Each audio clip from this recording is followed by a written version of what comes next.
বিএনপির উপরে এই দেশের মানুষের অধিকাংশ মানুষের আস্থা রয়েছে। বিএনপির উপরে এদেশের অধিকাংশ মানুষ আস্থা রাখে, বিশ্বাস রাখে। প্রিয় সহকর্মীবৃন্দ, আপনাদের কথাটি সঠিক। আপনাদের সহকর্মী হিসাবে আমিও বিশ্বাস করতে চাই যে কথাটি সঠিক। কিন্তু এই যে মানুষের আস্থা, এই যে মানুষের বিশ্বাস আমাদের উপর বা আমাদের প্রতি, এটিকে ধরে রাখার দায়িত্বও কিন্তু আমাদের।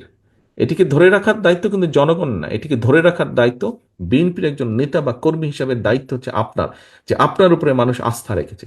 এবং এই আস্থাটা যদি রাখতে হয়, তাহলে অবশ্যই কিন্তু আমাদের কথাবার্তা, উঠা বসা, চলন বলন সবকিছুতে এমন কিছু থাকতে হবে যে কারণে মানুষ আমাদের উপরে ভরসা করবে, যে কারণে মানুষ আমাদের উপর আস্থা রাখবে।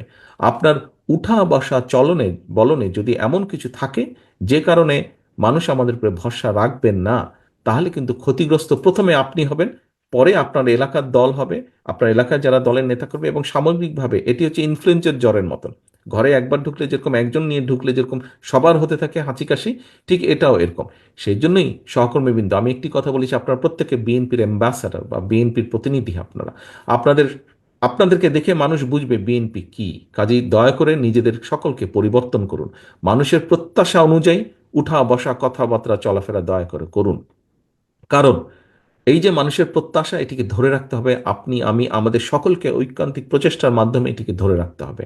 আজকে আমরা যেরকম 31 দফা নিয়ে আলোচনা করেছি, আজকে আমরা যেরকম 31 দফা পৌঁছে দেব, আজকে যেরকম আমরা সরকার গঠনের সুযোগ পেলে 31 দফা বাস্তবায়নের সর্বোচ্চ চেষ্টা করব, ঠিক একইভাবে আমাদেরকে চেষ্টা করতে হবে আমাদের স্ব স্ব অবস্থান থেকে। আপনি, আমি, আমরা কি হয়তো মনে করতে পারি যে আচ্ছা, আমি একা এরকম কিছু করলে কি হবে। দেখুন, ওই যে বললাম ইনফ্লুয়েঞ্জার, আপনি যদি একা করেন আপনাকে থেকে আরেকজন করবে, কিন্তু আপনি যদি সঠিক থাকেন, আপনি যদি দৃঢ় থাকেন, তাহলে আপনি আরেকজনকে, আপনার আরেক সহকর্মীকে আপনি শাসন করতে সক্ষম হবেন, তাকে আপনি গাইড করতে সক্ষম হবেন, তাকে আপনি সতর্ক করতে সক্ষম হবেন। সহকর্মীবৃন্দ, এখানে অনেক মুরব্বীকেও আমি দেখতে পাচ্ছি আমার সামনে বসে আছেন। সকলের কাছে একটি কথা তুলে ধরতে চাই আমি। আমাদের বহু নেতা কর্মী, বহু সহকর্মী বিগত 15 বছরে গুম হয়েছে, খুন হয়েছে, অত্যাচারিত হয়েছে, নির্যাতিত হয়েছে, পঙ্গু হয়েছে অনেকে, বাড়িঘর ধ্বংস হয়ে গেছে অনেকের। কিন্তু তারপরেও দল ছাড়েনি এই মানুষগুলো। কেন? একটি বিশ্বাস নিয়ে।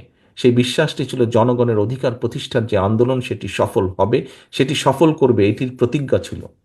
প্রিয় সহকর্মীবৃন্দ, এখানে আপনারা অনেকেই আছেন। আমি সংক্ষেপে আমার কথাটি তুলে ধরতে চাই, হয়তো প্রত্যেকেরটা আমার জানা নেই, বাট আমারটা কম বেশি আপনারা জানেন। আমার বাবা শহীদ রাষ্ট্রপতি জিয়াউর রহমান এই দেশের জন্য কাজ করতে গিয়েই ষড়যন্ত্রকারীদের হাতে শহীদ হয়েছেন। আমার ভাই শহীদ হয়েছেন বা মারা গিয়েছেন ষড়যন্ত্রকারীদের অত্যাচারে। আমার মা দেশনেত্রী খালেদা জিয়া, যাকে এক বাক্যে আপনারা প্রত্যেকটি মানুষ এখানে চেনেন, ওনাকে ষড়যন্ত্রকারীরা শুধুমাত্র দেশের পক্ষে থাকার জন্য, দেশের মানুষের পক্ষে থাকার জন্য কিভাবে নির্যাতিত হতে হয়েছে ওনাকে, সেই বিস্তারিত কাহিনীতে আমি গেলাম না। কাজেই সহকর্মীবৃন্দ, বাংলাদেশের বহু পরিবার, বিএনপির বহু পরিবারের কাহিনী কিন্তু এই রকম। বহু পরিবারের কাহিনী এবং আমার পরিবারের কাহিনী একই রকম। বহু নেতাকর্মী আছেন যার বাবা মারা গিয়েছে, মা মারা গিয়েছে। এই যে অনেকেই হাত তুলছেন, বাবা মারা গিয়েছে, মা মারা গিয়েছে, স্বজন মারা গিয়েছে, হাত করা অবস্থায় তাকে জানাজায় যেতে হয়েছে, অথবা জানাজাও পাননি। বহু মানুষ আছেন, বহু মানুষ আছেন, এই যে অনেকেই হাত তুলছেন। সহকর্মীবৃন্দ, আজকে বিভাগীয় পর্যায়ে আমাদের শেষ কর্মসূচি, আমরা এরপরে জেলা পর্যায়ে শুরু করব। আমি শুধু আজকে কুমিল্লা বিভাগের নেতাকর্মীদের উদ্দেশ্যে কথাটি বলছি না, আমি সমগ্র বাংলাদেশে ছড়িয়ে ছিটিয়ে থাকা আমার লক্ষ কোটি নেতাকর্মীর উদ্দেশ্যে কথাটি বলতে চাই। যেহেতু আপনারা বলছেন দেশের মানুষ বিএনপির উপর আস্থা রাখে, আসুন।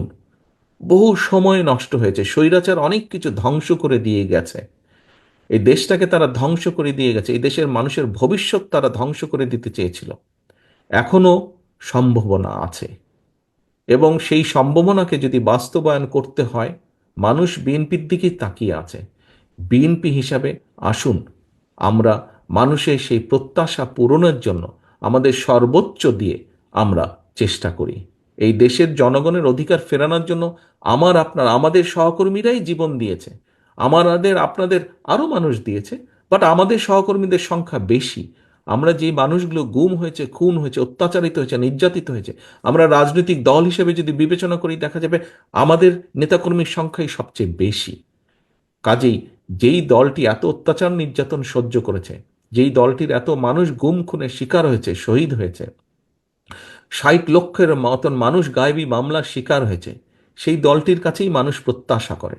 সেই দলটিরও উচিত সেই প্রত্যাশা পূরণের জন্য নিজেদেরকে প্রস্তুত করা। শুধু নিজের কথা ভাবলে হবে না, আসুন আমরা দেশ এবং মানুষের কথা ভাবি। আসুন জীবনে বেঁচে থাকার জন্য যতটুকু আপনার প্রয়োজন আমরা ততটুকু করি, বাকি সময়টুকু আসুন আমরা মানুষ এবং দেশের জন্য ব্যয় করি। তাহলে আপনি মানুষের মধ্যে চিরস্মরণীয় হয়ে থাকবেন। প্রিয়